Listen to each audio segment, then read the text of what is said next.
Just over a month ago, I decided to quit social media.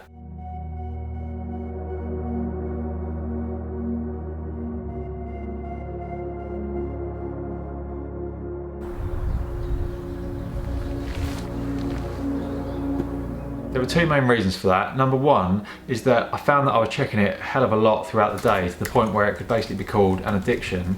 And I started to think I could spend that time better elsewhere if I wasn't wasting that amount of time on social media. And the second reason is that I've started to see a lot of studies and a lot of people who were involved in creating some of the biggest social media apps, so Facebook, Twitter, Instagram, people who were involved in setting those up, I'd seen being interviewed, and they were talking about how they've now realised how damaging those things are and that they themselves won't use them. I feel tremendous guilt. I think we all knew in the back of our minds, even though we feigned this whole line of like, there probably aren't any really bad unintended consequences. I think in the back, deep recesses of our minds, we kind of knew something bad could happen. But I think the way we defined it was not like this. It literally is a point now where I think we have created tools that are ripping apart the social fabric of how society works. That is truly where we are. This is a global problem.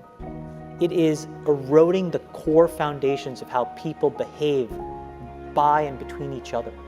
It's a really bad state of affairs.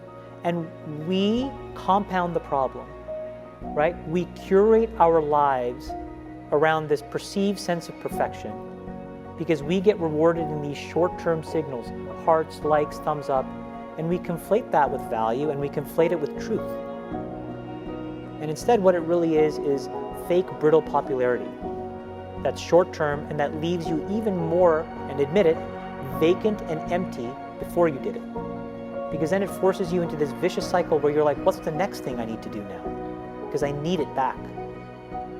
Think about that compounded by 2 billion people. And then think about how people react then to the perceptions of others. It's really bad. It's really bad. And I don't have a good solution. You know, my solution is I just don't use these tools anymore. But everybody else has to soul search a little bit more about what you're willing to do, because your behaviors, you don't realize it, but you are being programmed. But now you got to decide how much you're willing to give up, how much of your intellectual independence. And don't think, oh yeah, not me, I'm fucking genius, I'm at Stanford. You're probably the most likely to fucking fall for it. So I decided to do 1 month without any social media and see what impact that had on my life. That month is now over. I suppose I better go and find that now. I expected it to be really difficult. Like, habits are very powerful things, and there was no doubt in my mind that checking social media constantly throughout the day had become a habit. And for the first few days I did find myself still reaching unconsciously for my phone, but as soon as I realised that Twitter and Instagram weren't there, that was that. I did find myself wondering, like, I wonder if I've got any notifications on either of those apps, particularly because I'd uploaded the video at the start of me quitting social media, so I was wondering, you know, has anybody replied, asked questions or whatever. But after a few days of not posting anything, I obviously thought, well, I won't have any new notifications, and even if I did, like, a notification has never changed my life in the past, so I kind of realised that there probably wasn't anything there that I couldn't afford to miss. I'd logged out of everything on my computer just to create a kind of little extra hurdle in case I was tempted to look at Twitter or Instagram on there. Obviously it's not hard to log back in, but just putting that extra little step in your way can be enough just to kind of break that pattern and that habit of subconsciously going on there and looking at it. It's a bit like if you're trying to lose weight. Like, if you've got a load of bad food in the cupboard, it's very easy just to open that, and before you know it, you've munched down like a family bag of crisps and 4 chocolate bars. But if you haven't got that stuff in the house and you've actually got to go out to the shop to get it, that extra little step is enough quite often to make you not do it. So it wasn't as hard as I thought it was going to be, but how did quitting social media change my life? Well, one of the biggest things is that I read more. So I read 4 books during the time that I was off social media, and last year when I was on social media, I would say I probably read less than 10 books throughout the whole year. My nighttime routine changed from laying in bed scrolling through social media to laying in bed reading.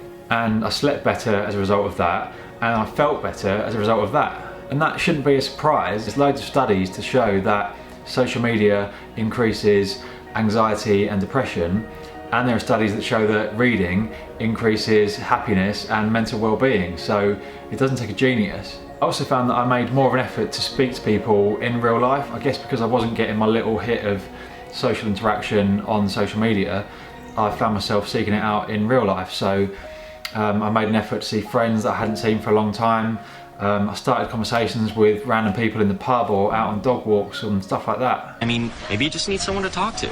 Those things made me feel better in a way that the interaction that I used to get from social media never did. One of my fears when I decided to leave social media was that I'd be out of the loop and missing out on stuff, and I guess to an extent I was out of the loop, but I didn't miss anything that made any difference to my life. And what I found quite interesting is that a lot of conversations used to go where somebody would say, oh, did you see such and such? And I'd say, oh yeah, I saw it on Twitter this morning or yesterday. Whereas now people would say, oh, did you hear about such and such? And I would say, no, you know, what are you talking about?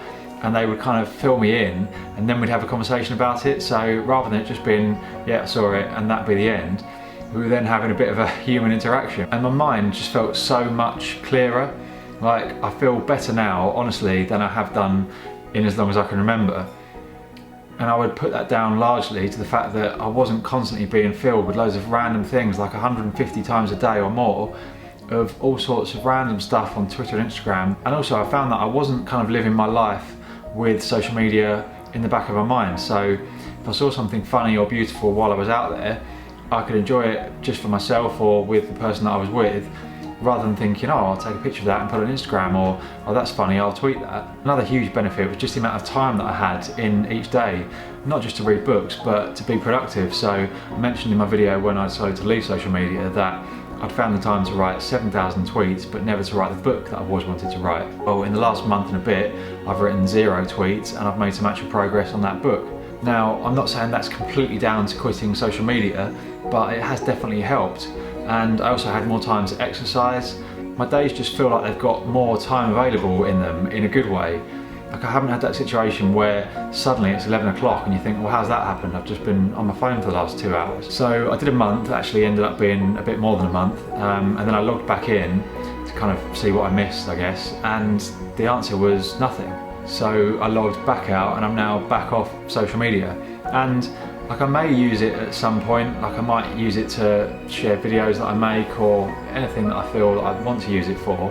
Maybe I won't, I'm not sure, but one thing I do know is that I'll never let it be as big a part of my life as it had become before I quit. I'm not saying for a second that social media is evil.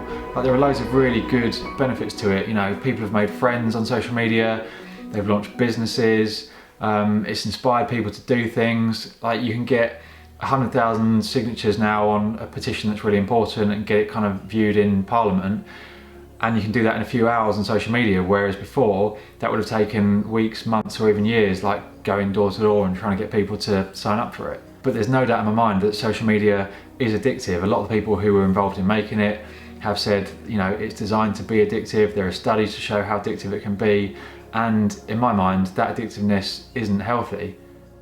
So it's not about giving you all this freedom, it's about sucking you in to take your time. They make more money the more time people spend. So the game becomes, how can I throw different persuasive techniques to get people to stay, to spend as long as possible, and to come back tomorrow. Have you noticed, if you ever log into Twitter as an example? So there's an extra delay that you don't know how long it's going to take. It's between 2 and 3 seconds, where the number of new notifications on Twitter you have. So why is that there? Well, it makes that into what's called a variable schedule reward. It's like a slot machine. So you're playing the slot machine, and there's a time delay, and in that time delay, your anticipation's building, and then you get to see how many notifications I get. And so you become more addicted to checking it again the next time. And so we're turning to it more and more often. We check our phones about 150 times a day. And we've never had a media device that literally 1 billion people are kind of being programmed in the same way, where so much influence is in the hands of a few technology designers.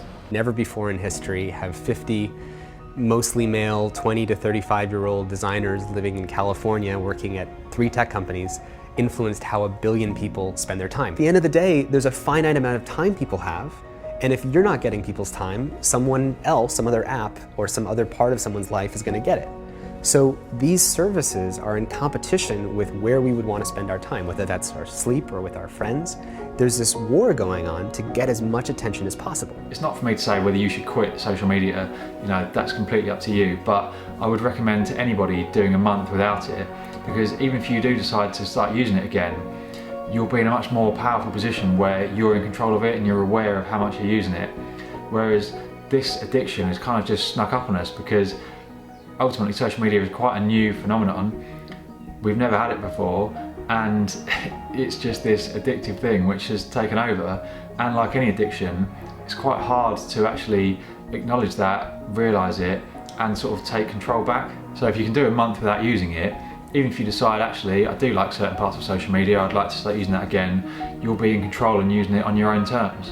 What I found interesting is that before I did my social media detox, the idea of leaving social media felt like a massive deal, but now I can see how insignificant and trivial it is. And that's given me a kind of new perspective on life. We're getting deep. There are a lot of things which, at the time, they seem like so important, but if you were to fast forward and then look back, you realise that actually it's not that big a deal. Like, whatever your biggest worries are in life right now, and as hard as it is to appreciate, in a week, a month, a year from now, they probably won't seem that important. I'm not trying to belittle your problems, I've obviously got no idea what they are, but in my experience, there's stuff that I can look back on which at the time seemed like a huge thing. I was like, well, how am I going to deal with this? But now I look back on it and it's like, well, it's not that big a deal at all, is it?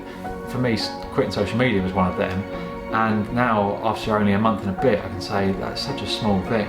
So I think anything you can do to kind of keep that sense of perspective and, take a step back and realise that, okay, it might be a big problem, but it's manageable, and during the course of your life, it's not going to be the overriding, deciding factor in your happiness.